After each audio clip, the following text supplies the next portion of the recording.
પછી મોજ કહાની હો આપણા જ જીવતરની આપણી જ વાર્તામાં આપણી જ જાની રાની.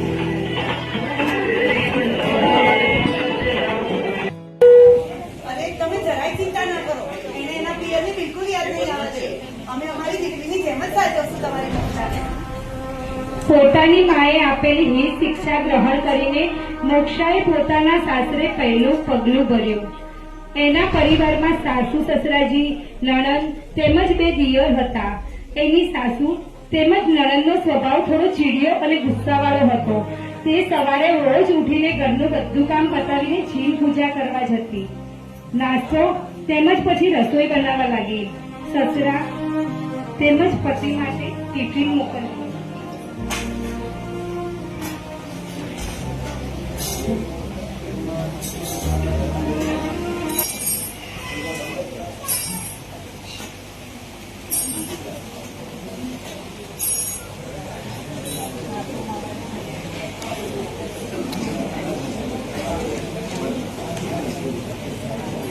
મોક્ષાનું સાસરું ધાર્મિક ન હોવાને કારણે ઘરના બધા જ લોકો રાત્રિ ભોજન કરતા હતા. પરંતુ મોક્ષાને રાત્રિ ભોજનનો ત્યાગ હોવાથી તે પોતાનું ખાવાનું જલ્દી બનાવીને ચોવિયાર કરી લેતી. તેમજ બાકીના લોકો માટે અનિચ્છાથી રાત્રે ભોજન બનાવીને આપતી. કામ પતાવીને રાત્રે તે પોતાના સાસુ સસરાની સેવા કરતી. એક વખત રાત્રે રસોઈ બનાવતા સમયે મોક્ષાએ એ ભૂલી ગઈ કે એને દાળમાં મીઠું નાખ્યું છે કે નહીં. પરંતુ રાત્રિ ભોજન ત્યાગ હોવાથી એને દાળને ચાખ્યા વગર જ એમાં અંદાજથી થોડું મીઠું વધારે નાખી દીધું. દાળમાં મીઠું વધારે થઈ જવાના કારણે દાળ ખારી બની ગઈ. જેવો દાળનો કોળિયો સાસુમાએ મોઢામાં મૂક્યો, તરત જ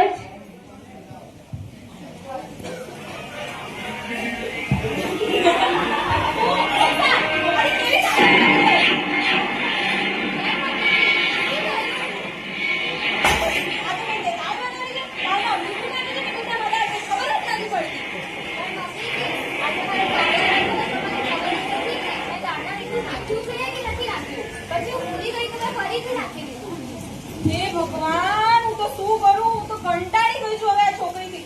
કેટલું બધું અમે તો શું કરીને ખવડાવે. તારા આ ધર્મના ડોંગની બાજુ અમારે શું નથી સહન કરવું પડતું. કોણ જાણે કે ક્યાંથી આવી છે.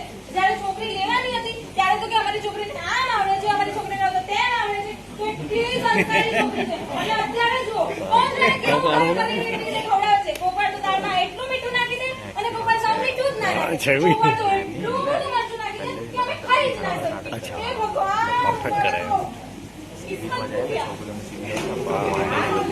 અરે મેં તો વિચારેલું હતું કે ભાભી આવશે તો મને મોમોસ ખવડાવશે, પીઝા ખવડાવશે, બર્ગર ખવડાવશે. આ તો આખો દિવસ રોટલી દાળ. હું તો આવું ખાઈ કંટાળી ગઈ છું. મમ્મી, હવે મારે તો હોટેલમાં જ જવું છે.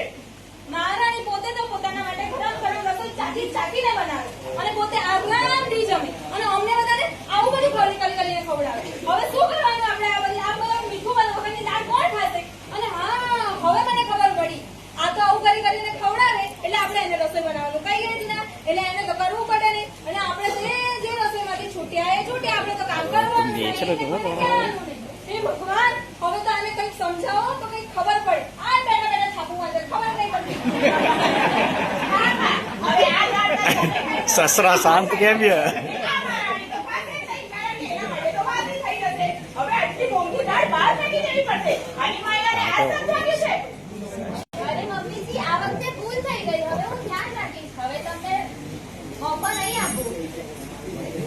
સસરા કે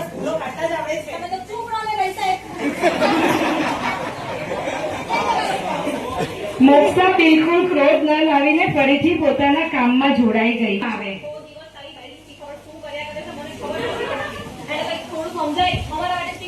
કેવું વાસી તળેલું સી ખબર કોણ જાણે શું ખવડાવે છે. કડવું હોય, મીઠું હોય કે ના હોય, ફૂટેલું કોણ જાણે નથી પડતા. કેવું ખવડાવે. પૈસા કરવાનું ચાલુ કરાય ને.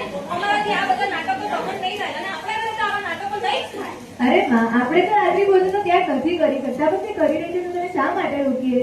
તારે જે કરવું હોય એ કર, પણ તું એને સમજાવી દે. મને આ ઘરમાં હા મને સમજાવી. આવ્યો મોટો બાયડી ગયેલો તમે તો ચૂપ રહો ને